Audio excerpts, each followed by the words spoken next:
হেই everyone, আপনাদের সবাইকে আমার আরও একটু ভিডিওতে অনেক অনেক স্বাগত। তো দিনটা ছিল রবিবার, তো সকালে অল্প পাঁপড় ভাজা আর একটু ভাত খেয়ে ভাবছিলাম আজকে একটু বাটার চিকেন বানাবো। তো যেরম ভাবলাম সেরম শুরুও করে দিলাম। অল্প চিকেন, দই, আদা রসুন বাটা, লবণ, লঙ্কার গুঁড়ো, কসুরি মেথি, হলুদ, একটু ফুড কালার সব কিছু দিয়ে ভালোভাবে চিকেনটাকে মেখে একটু ম্যারিনেট করে রেখে দিয়েছিলাম কিছুক্ষণের জন্য। আর সাথে একটু দিয়েছিলাম লাস্টে সরষের তেলও, তন্দুরি মশলাও অ্যাড করেছিলাম। আর তন্দুরি মশলা আর সরষের তেল একসাথে মিলে একটা ভালো একটা ফ্লেভার ক্রিয়েট করে। আমি তো সেরকম একটা ভালো কুক না, আমি ওই রেসিপি দেখে দেখে এটা ট্রাই করলাম। তো প্যানের মধ্যে তারপরে চিকেনগুলোকে একটুখানি টিক্কা করার জন্য রেখে দিলাম।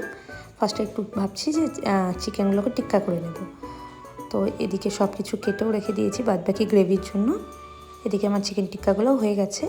আর চিকেন টিক্কা দেখে একটু খাওয়া হবে না, এটা তো পসিবল না, তো একটু খেয়ে নিলাম। তো এবার প্যান বসিয়ে দিয়েছি। যেহেতু বাটার চিকেন, আমি ভরে ভরে কিন্তু এই রেসিপিতে বাটার দিয়েছি। আমার বাটারের ফ্লেভারটাও খুব বেশি ভালো লাগে।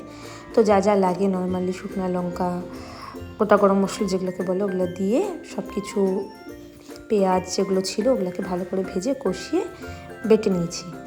এবার রীতিমতো আবার প্যানের মধ্যে একটু তেল বাটার দিয়ে সব মশলাগুলো দিয়ে ভালোভাবে কষিয়ে নিয়েছি। খুব সুন্দর কষানো হয়েছিল বলে একটা ভালো বেশ কালারও এসেছিল। পরে আমি একটুখানি জল, চিনি সব কিছু দিয়ে মশলাটাকে আরেকটু কষিয়ে তারপরে আমি সব চিকেনগুলোকে দিয়ে দিয়েছিলাম।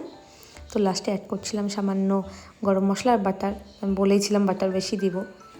কাসুরি মেথিটা ভুলে গেছিলাম বলে শেষে দিয়েছি। দারুণ হয়েছিল খেতে সত্যি। পরের দিন তো একটু বাঁচা ছিল, আমি ওটা টিফিনেও নিয়ে এসেছিলাম সোমবার দিন। বাসি মাংস খেতে কিন্তু আমার দারুণ লাগে।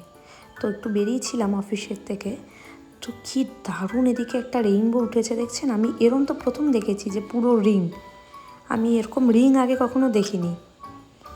কি ভালো লাগছে দেখতে। এদিকে যেরম বৃষ্টি হচ্ছিল সেরম এই রেইনবোটা। ক্যামেরায় যতটা না সুন্দর লাগছে, সামনাসামনি দেখতে আরও বেশি ভালো লাগছিল। এরম পুরো রেইনবো আমি প্রথম দেখেছিলাম। তো যাই হোক, বাড়ি ফিরে এসেছি। আসার পরে একটু ভাইকে নিয়ে বেরিয়েছিলাম সাইকেলে পাম্পার নিতে।